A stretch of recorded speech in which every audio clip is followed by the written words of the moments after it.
தந்தை மகன் தூயாவின் பெயராலே ஆமேன். மத்தேயு எழுதிய நற்செய்தியிலிருந்து வாசகம். அதிகாரம் 9, இறைவசனங்கள் 14 முதல் 15 முடிய. அக்காலத்தில் யோவானின் சீடர் இயேசுவிடம் வந்து, நாங்களும் பரிசேயரும் அதிகமாக நோன்பு இருக்க, உம்முடைய சீடர்கள் ஏன் நோன்பு இருப்பதில்லை என்றனர். அதற்கு இயேசு அவர்களை நோக்கி, மணமகன் தங்களோடு இருக்கும் வரை மண விருந்தினர்கள் துக்கம் கொண்டாட முடியுமா?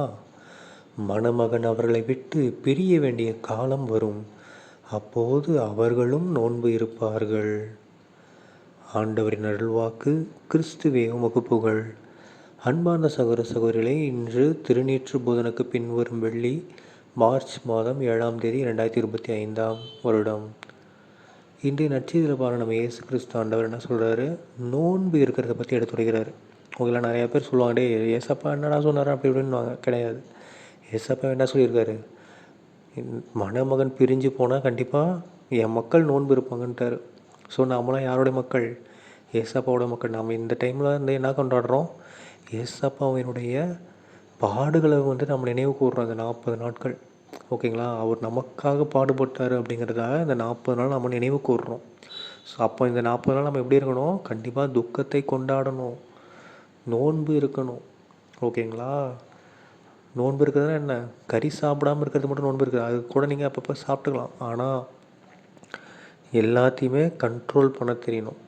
தவறான பழக்கங்கள், கெட்ட பழக்கங்கள், ஓகேங்களா, எண்ணங்கள் எல்லாத்தையுமே நம்ம என்ன பண்ணணும்? குறைக்கணும்.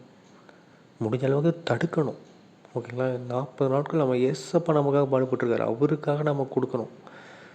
நான் இன்னும் என்ன அப்ரிஷியேட் பண்ணேன்னா, காலையில் சாப்பிடாதீங்க, ஓகேங்களா? இல்லைனா வெள்ளிக்கிழமையாவது உபவாசம் இருங்க. கறி சாப்பிடாமல் இருக்கிறத கூட நீங்கள் ஃபாலோ பண்ணலாம். ஏன்னா நான் ஏசப்பா எனக்காக அவ்வளோ பாடுபட்டார், நான் அவருக்காக நான் இதை பண்ணுறேன். அவருக்காக என்னுடைய ஆசைகளெல்லாம் துறக்கிறேன். கறி சாப்பிட்ற ஆசையை நான் துறக்கிறேன். நான்வெஜ்ஜை நான் துறந்துடுறேன். நான்வெஜ் சாப்பிடாமல் நான் இருக்கேன்.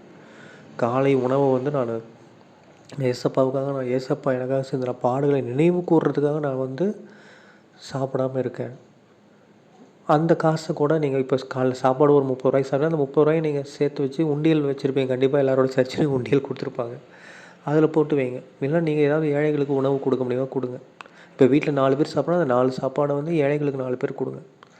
ஸோ இந்த மாதிரி நம்ம நோன்பு இருந்தோம்னா கண்டிப்பாக ஏசப்பாவுடைய வழியில் நம்ம செல்வோம். அவருக்கு நம்மளை ரொம்ப பிடிக்க ஆரம்பிச்சிடும், ஓகேங்களா? தந்தை மகன் தூயாவின் பெயராலே ஆமீன்.